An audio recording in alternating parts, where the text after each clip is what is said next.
goes out to Zach, Mace, RK, and the bar. 3 for Mr. B in that old trophy case. Number 4 we're still waiting for. Well, bring on the chase. Out on the field, a mile high, Broncos win is our desire. Couple with a breakfast crew and a friend, bleed orange and blue to the bitter end. Come and join us at the DNVR. We are DNVR.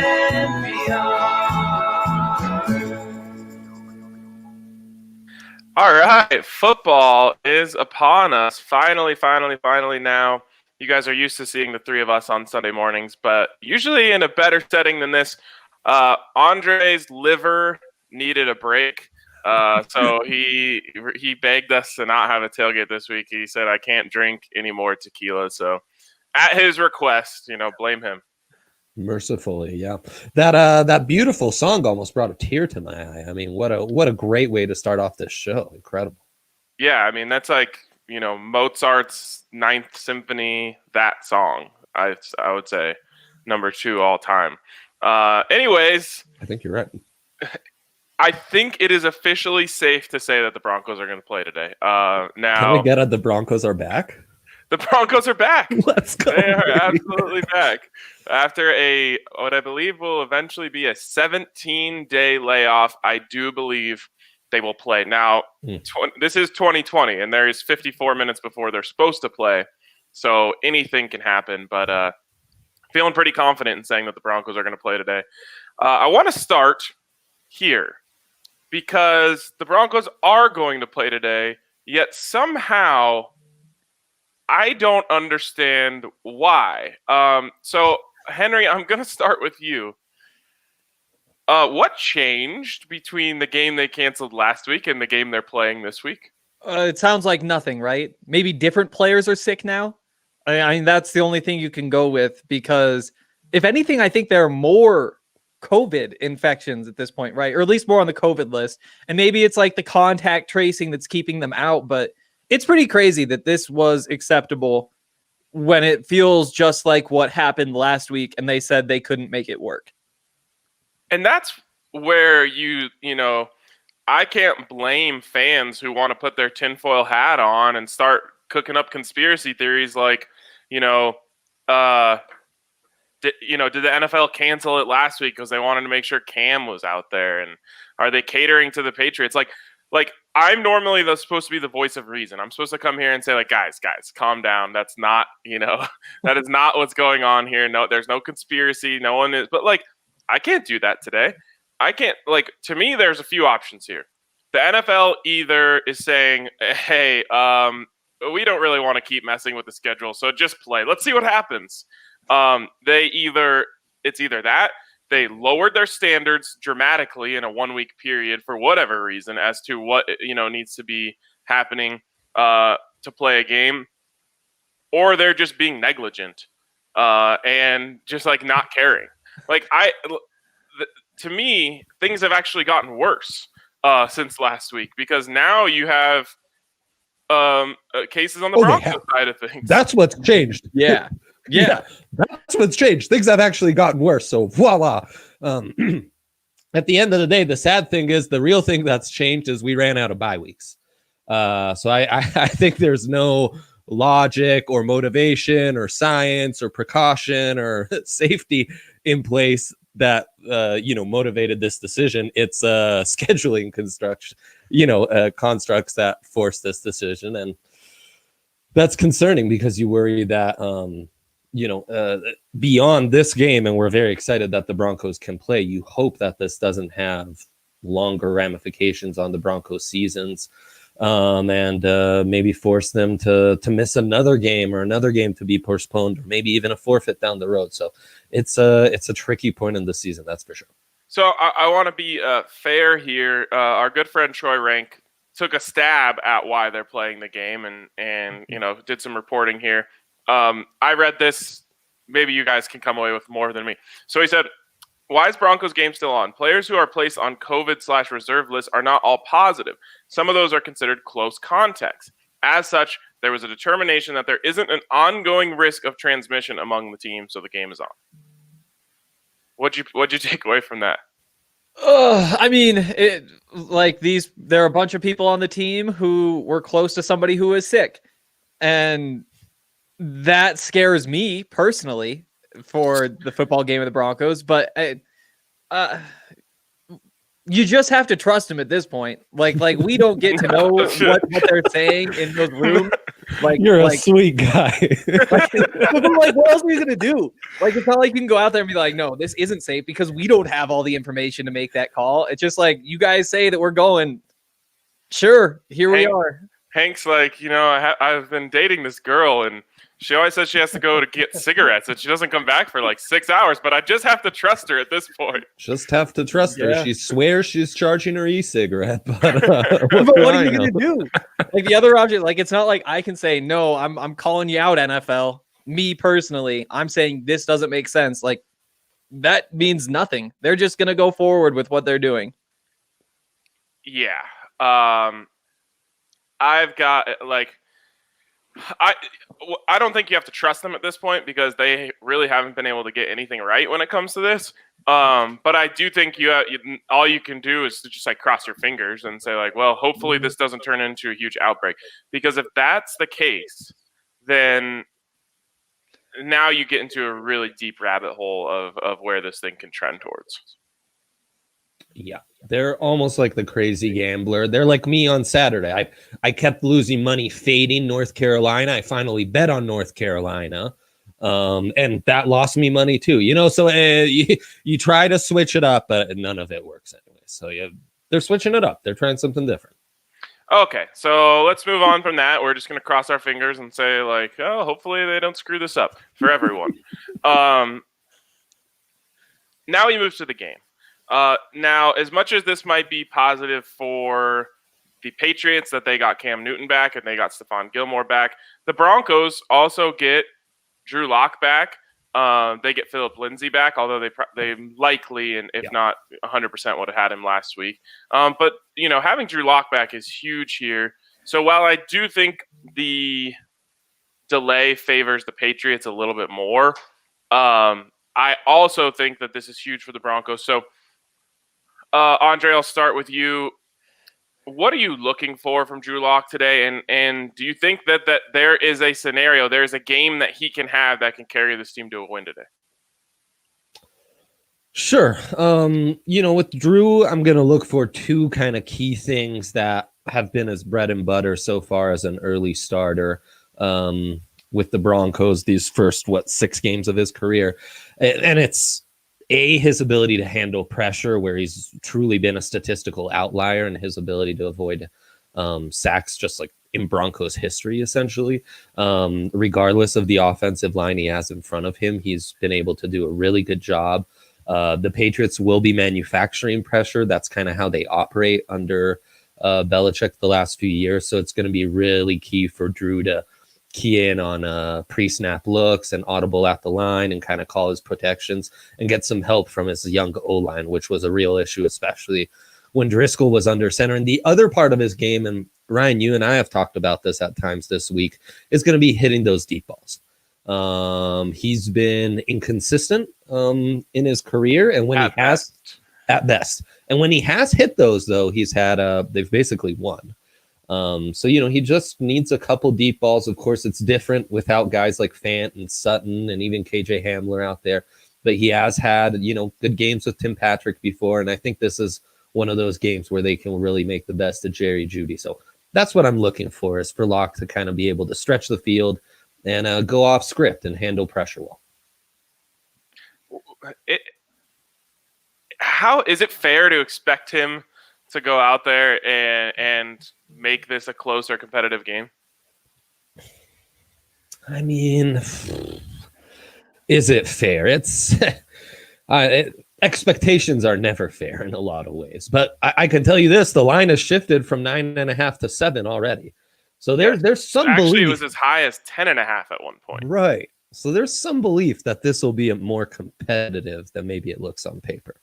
So yeah, I mean, look, with Drew Lock, and we've said this for damn near 10 months, the Broncos have a chance. The Broncos are a different team than they are without Drew Lock, where they don't really have a chance unless they're facing the bottom of 5% of the NFL. With Drew Lock, they've basically got a shot in every game. So, yeah, I think it is fair. I think Drew has earned that trust to kind of keep him in just about any game he starts in. Henry? 1 second. Okay, yep, now I can talk.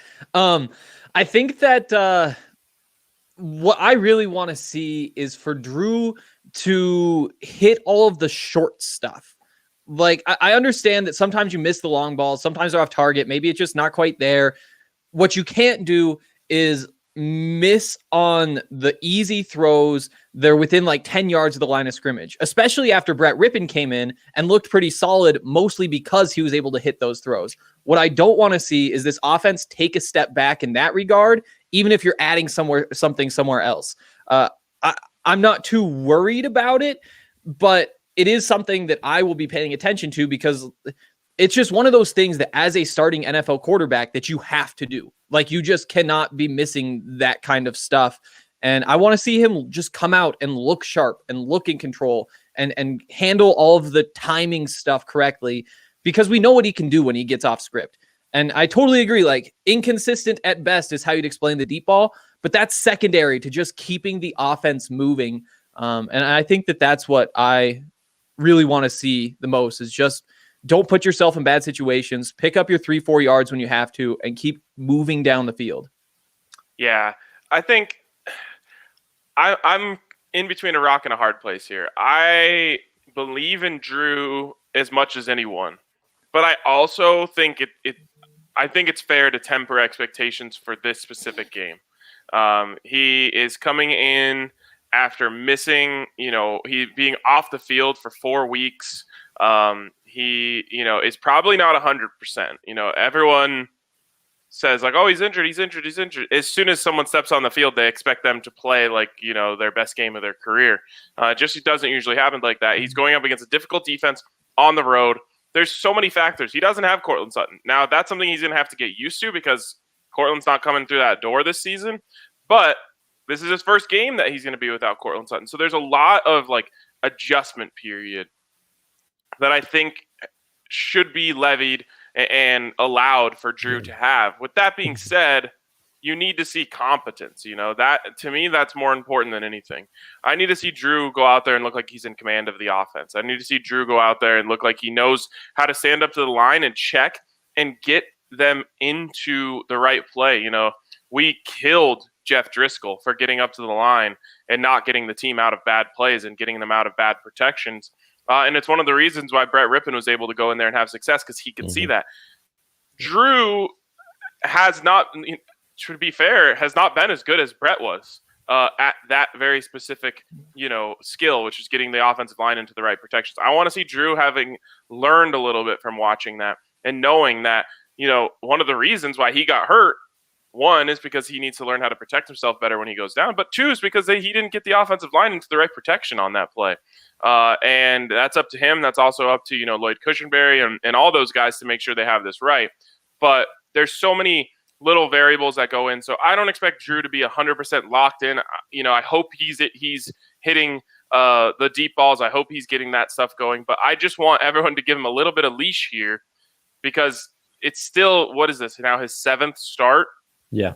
He's coming, he's basically a rookie coming off an injury without his top target on the road against one of the better defenses in the NFL. Like, we got to give him a little bit of leash here. Yeah. No, I mean, it's true. But we really want to see him settle in a little more than he has thus far in 2020.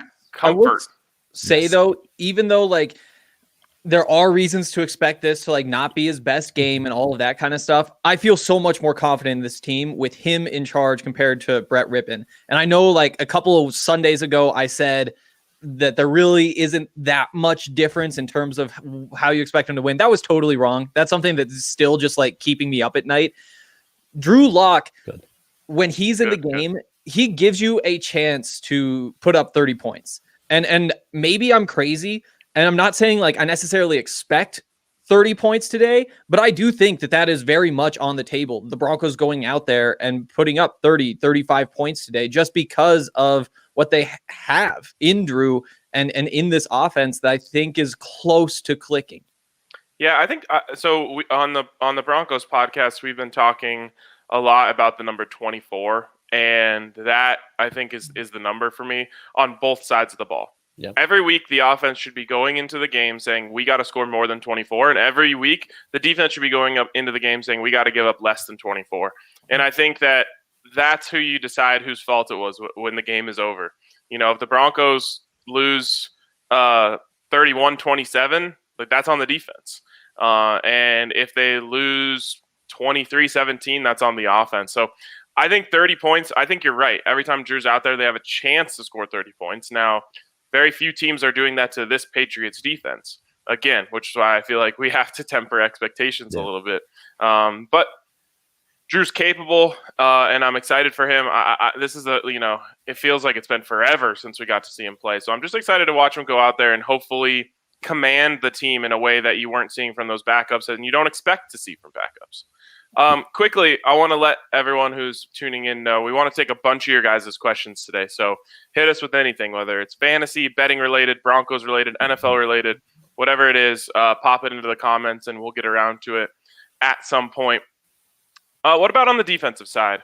You know, Cam Newton has been completely resurrected by this Patriots team, and he went from the scrap heap to MVP candidate like overnight. What are they doing right, I guess, on offense that's helping him, and how can the Broncos take that away? You'll take Henry. This Sure. I mean, it's the stuff that you always do with mobile quarterbacks like that. So you have the RPOs, you have like the bunched in tight formations where you have everybody really close to the center of the field, and then you can get around to the edge, you can pound it up the middle. They have obviously like the group of running backs that you can rotate in, and they all work differently and kind of keep you on your heels because you have to account for which running back is in the game. It isn't like playing other teams where you count how many at each position and then match up the personnel. It's Sony Michel or, it's James White. And since it's James White, you have to like get ready for the passing game, all that kind of stuff. And then on top of that, because they get you so bought in, you have N'Keal Harry, who's had, I think, only one game this season where he's really broken out and gotten deep downfield. But you have that aspect stretching the field as well. And then on top of that, you have like Julian Edelman doing what he always does, getting open underneath. And what people forget about Cam is that throughout his career, what he's been known for is the short passes. It's been all of like the little things picking you apart, and obviously like the power running game on top of that. But when it comes to him as a passer, he has been clinical, at least when he's at his best, really close to the line of scrimmage. And that just fits well with what the Patriots want to do. And so I think a lot of it is just patience and not getting over aggressive. Don't put yourself in situations where, you send 7 guys rushing. And so if they break one tackle, they're off to the races.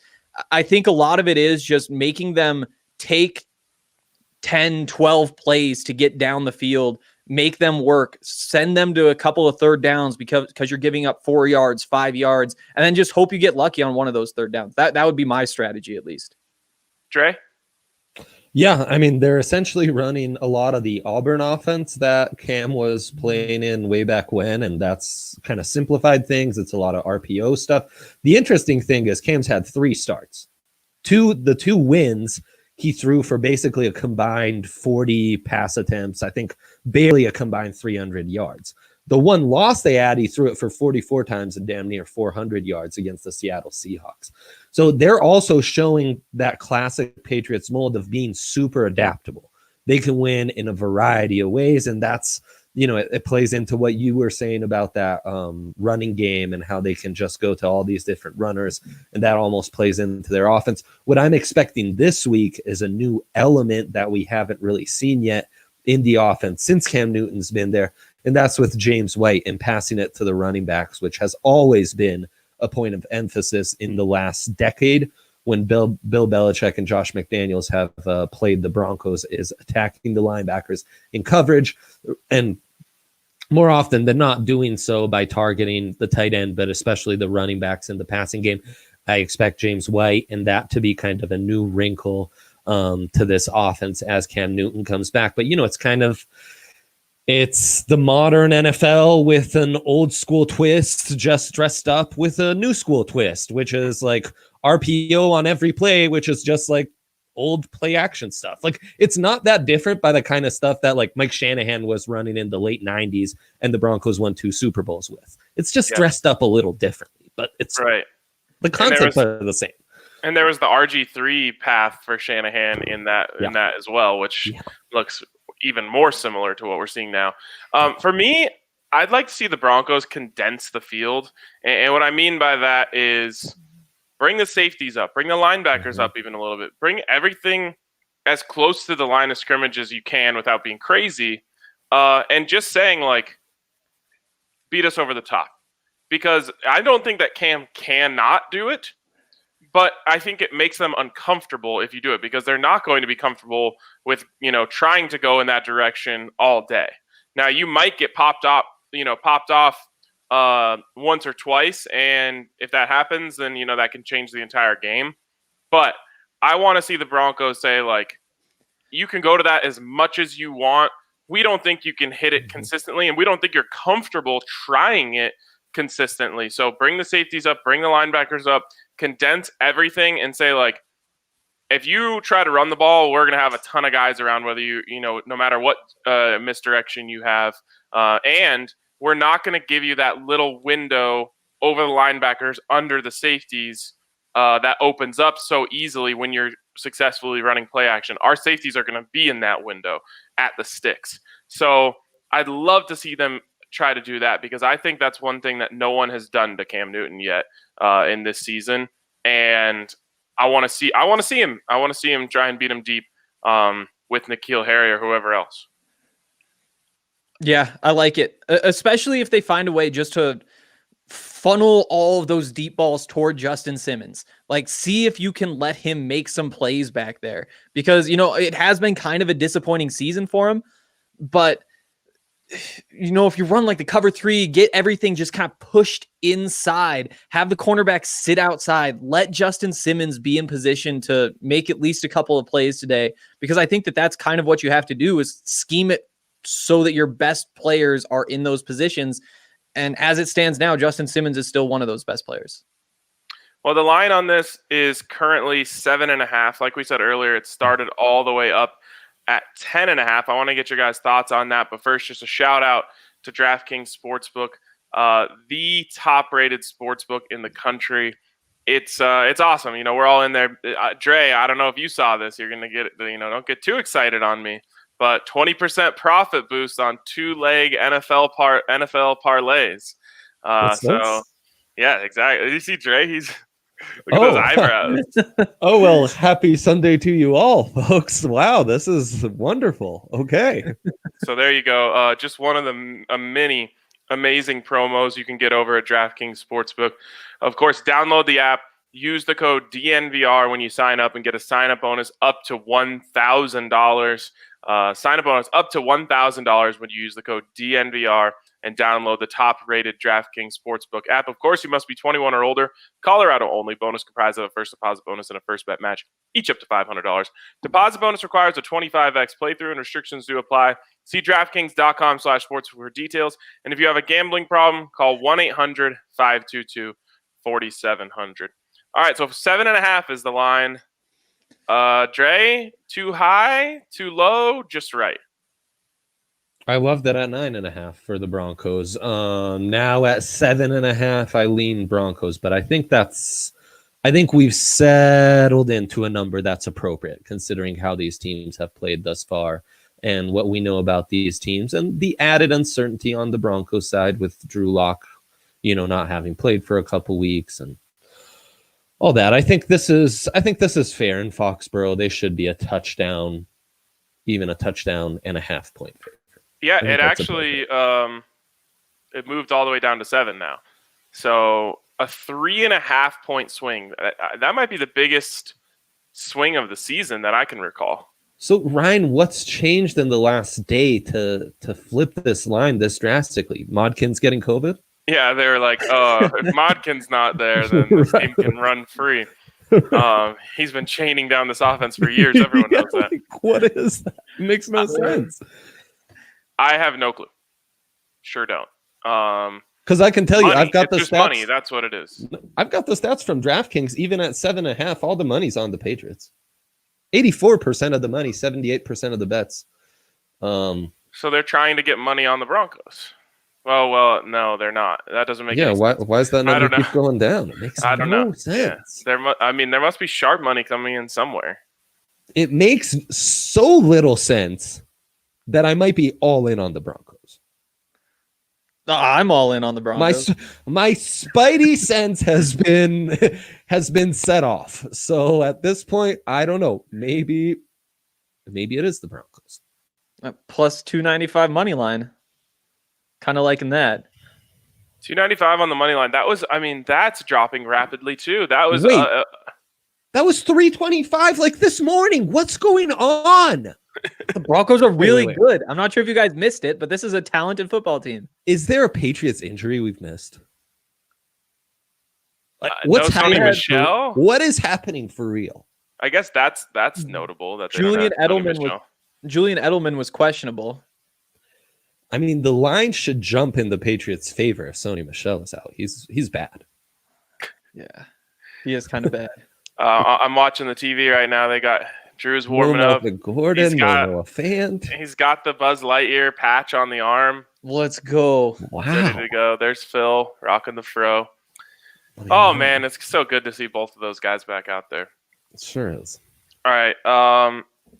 Allie has a parlay here to show us. A little question here from DraftKings Sportsbook. Would you take the buyout? So the buyout is $35 right now for a $5 bet.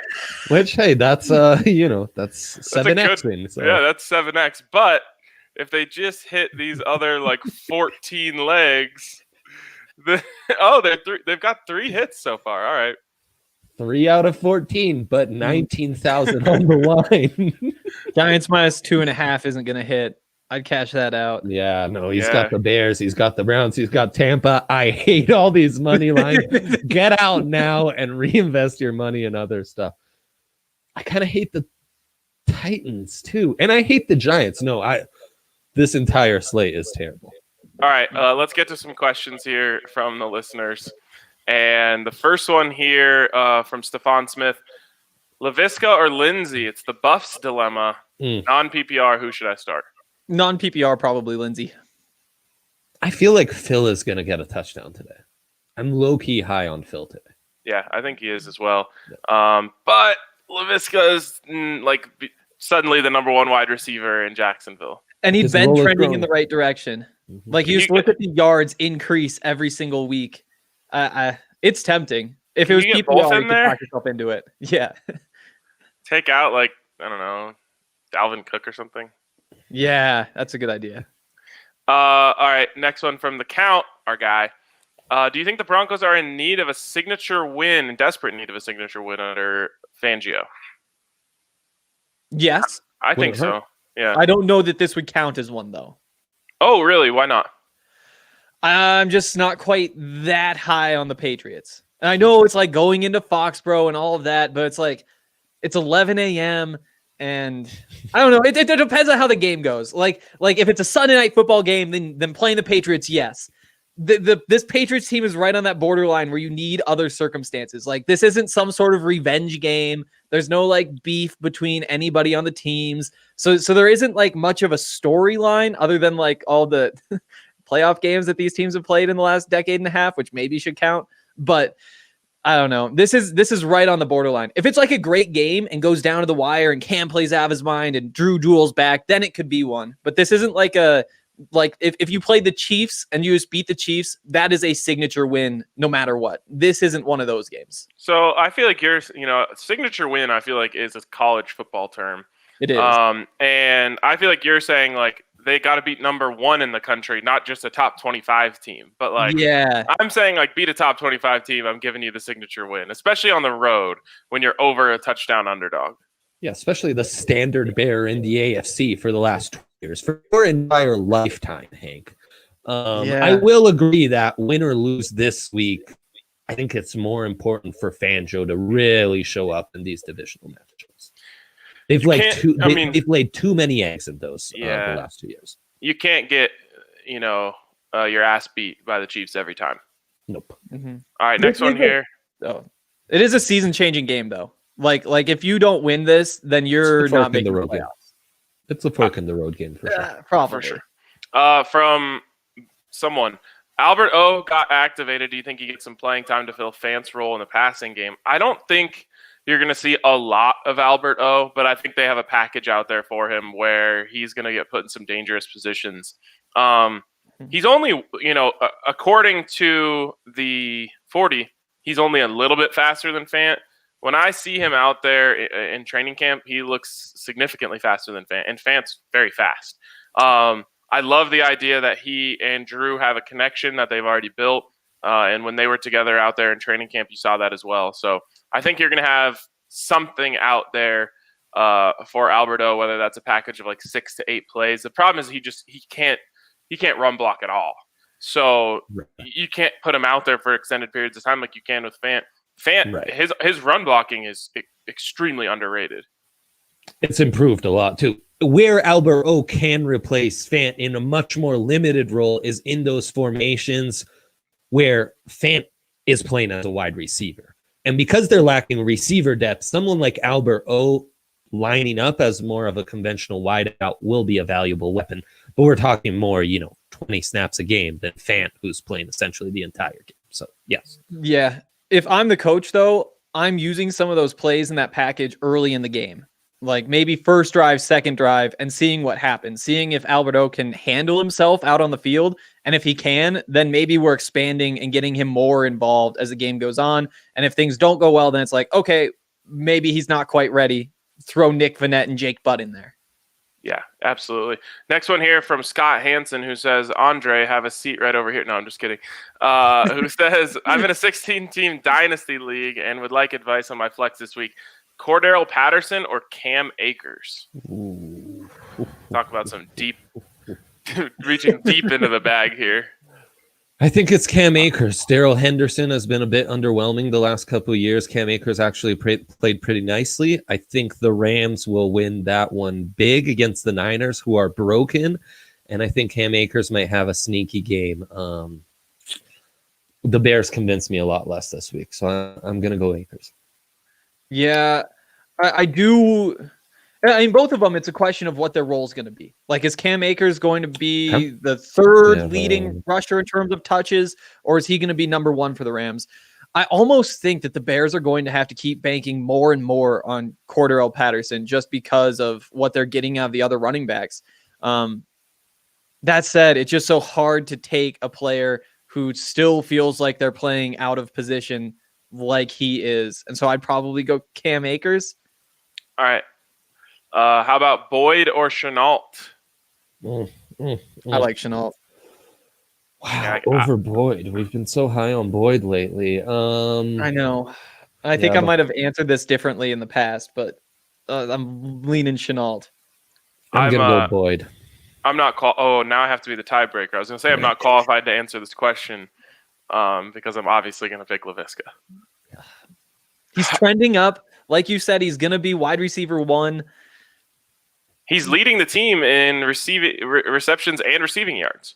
Yeah. Yeah, but DJ Chark missed some time, and DJ's back. So that's where I caution a little. All right. Corey Jones. No, actually, that wasn't a question.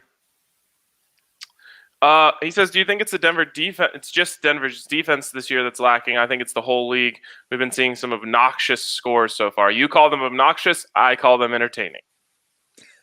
Yeah. And I'll say this. They've had a lot of turnovers. Specialty, in the 24 equation you were mentioning earlier, Ryan, which is genius. Who's not held up their end of the bargain often enough is special teams. gifting extra field position and turning it over, muffed punts. It's been a disaster, missed kicks. So With all three phases need to play well. It's not been good.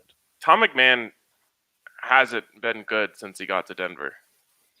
It's a little opposite bad. Yeah, it's a little bit perplexing. He also was the puppet master behind the worst play in NFL history. That fake punt that the Colts did.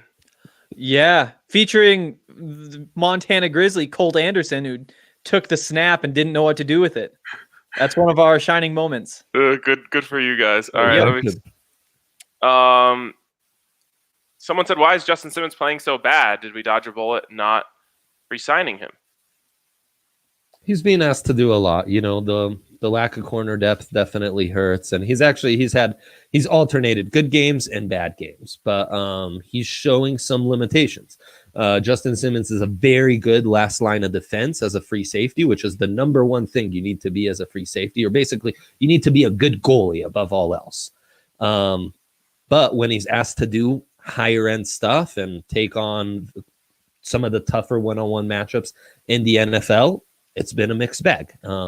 And that's where you're really going to prove if you're worth that truly elite safety money or not. So for me, it's twofold. One, I think he's pressing a little bit. I think that, he wants to show how much he deserves the contract, and he wants to make all these plays, and he needs to just go out there and play. But what I think hasn't been talked about enough is the Josie Jewell effect in Justin Simmons' play. We talk about it every single week on our podcast. We say, tell Josie Jewell to go downhill. Just keep him going downhill. As soon as you ask him to go backwards, you're putting him in a bad situation. That works for Josie Jewell. And the more you make him go downhill, the better he plays. But when he goes downhill, there's a big old gap between the line of scrimmage and Justin Simmons. And Justin Simmons has to cover all of that area. And it's forcing him to really play two positions and fill more space than you really want to be asking a safety to be doing all the time. So I want to point that out because, we talk about it all the time. If you're going to have Josie Jewell on the field, that is the right thing to do, in my opinion. Just send him downhill. But when that happens, you're leaving a big old gap in the middle of the field. Yeah, the real estate has changed a little in the defense, and Justin is forced to adapt. Yeah, and it's like I was saying earlier. I want to see the Broncos let him just sit back and try to funnel the receivers to him. Put him in situations where he can go make those plays deep downfield, because that is what he's good at. And if you want him to take a step forward, don't ask him to do that by getting better at things he's bad at. Let him, and not bad at, just things that he struggles with more. Let the game come to him in the way that it naturally does, and let him look good, because he will look good if you let him do that. Yeah, absolutely. All right, we have a lot of fantasy questions, so I'm going to try to get all of them. But let's go kind of quick with these. From Rick DV12, pick 2, Cup, Chenault, Gallup. That's a good problem to have. It's really tough. I just put Chenault over Cup in my lineup at flex, so that's where I stand there.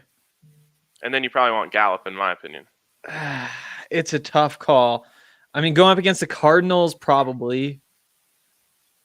Okay, would you go Cup or Gallup?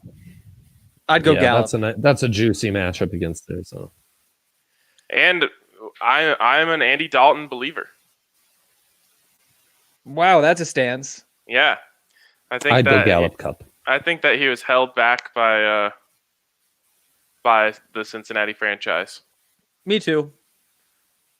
All right, but yeah. Why should I start Phil over Singletary or Gibson over Judy in my flex spot? So Phil or Singletary, Gibson or Judy? I definitely like Phil over Singletary. Singletary hasn't been great. Man, if you ever were to start Gibson, it's probably against the Giants. Yet I feel like Judy's due for a breakout as well, and they can move him around and kind of feast on matchups in the slot. But I'm basically just touchdown hunting here, so I'm going to say Phil and Gibson. Phil's a number 1 back this week. He's getting number 1 back touches. I think that you have to go with him just because of the volume that he's going to get. One of the few times he's going to get this many touches. I don't know. That's why I'd go with him. All right. From Kale, Phil, Claypool, and Will Fuller PPR. Who do I start in my flex? Got to go Claypool, right? Claypool Fuller. I think this is a Fuller day, and we love Claypool. So. I'd like Claypool. On the fantasy podcast, Dre and Hank gave me some advice, but I want RK's take too. PPR, Jefferson or Claypool, and Darrell Henderson or Singletary. I would go Claypool, Singletary. What did you guys say? I can't remember. I went with Jefferson. Jefferson against Atlanta intrigues me, but yeah, that was a tough call. Yeah, I think right now, I think that you're right, RK, is what I can say. All right, I like that. That's where I'm at right now. Christian Romo, who should I put in my flex? Lamb, Chark, or Claypool? Ooh. Yeah, I'm a CD guy.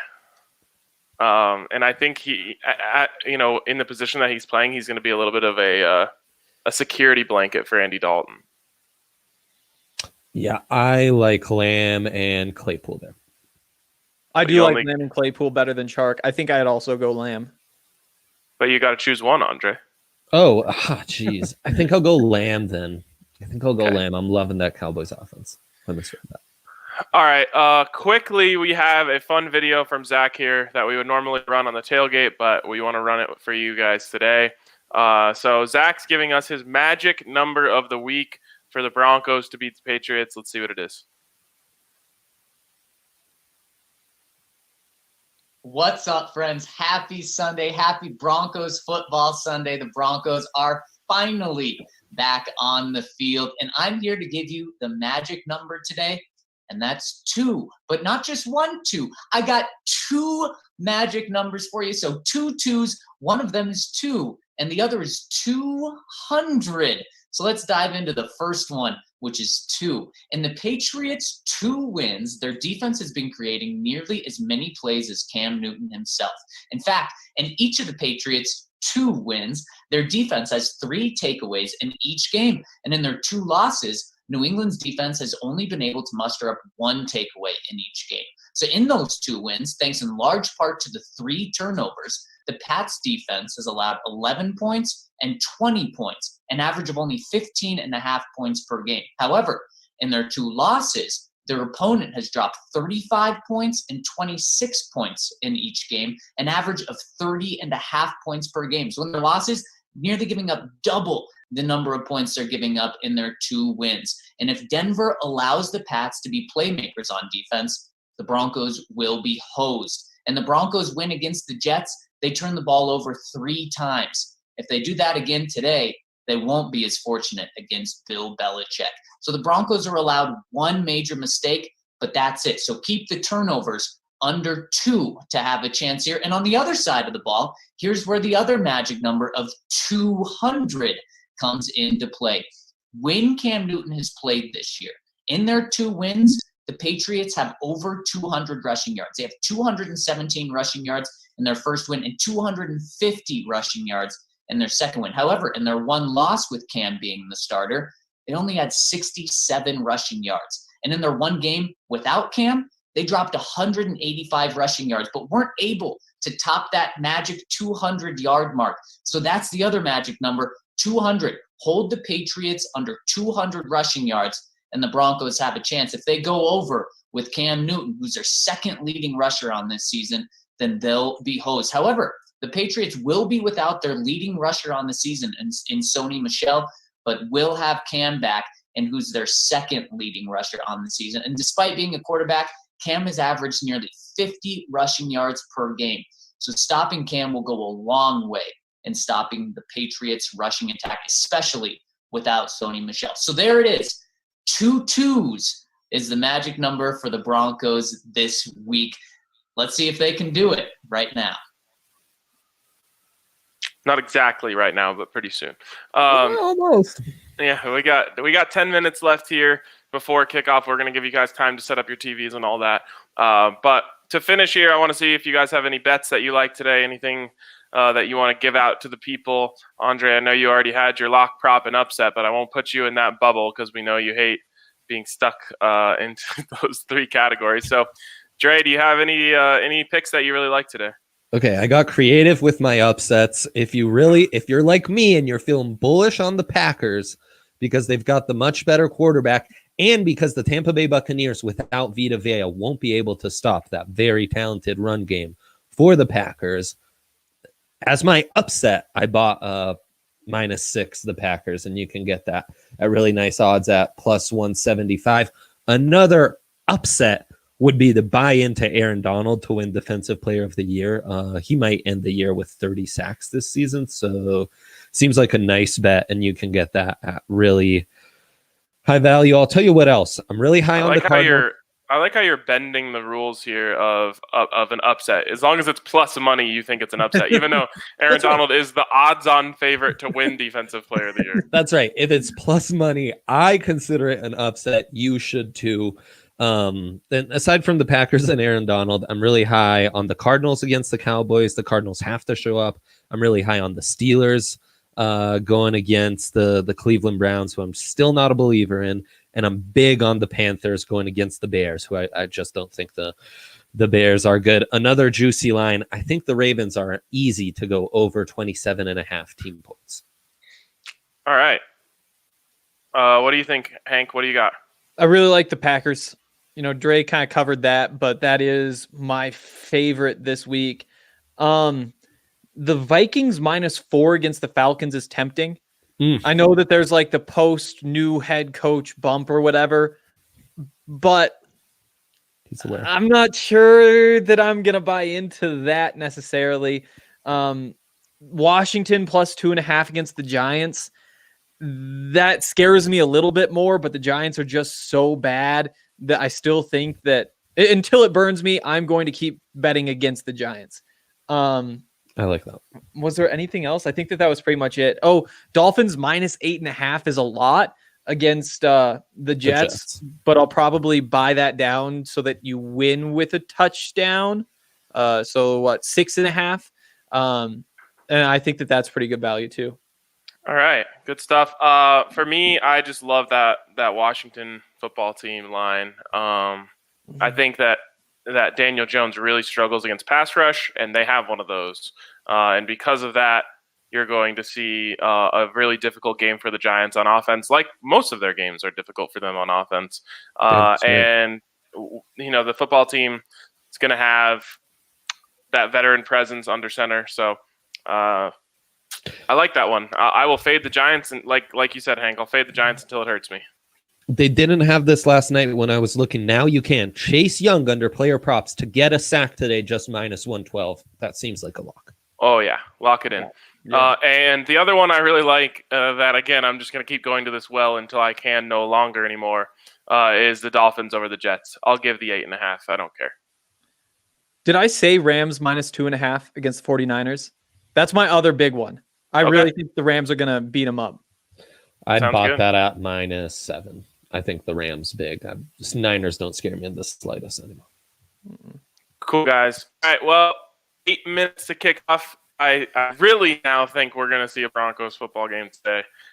So thanks to everyone who tuned in to us today. Thanks to DraftKings Sportsbook. If you tuned in to see the tailgate, we'll be back with a real edition of the tailgate, making Henry drink tequila and Andre get really angry next Sunday. We can't wait. So we'll talk to you guys then, and thanks for tuning in.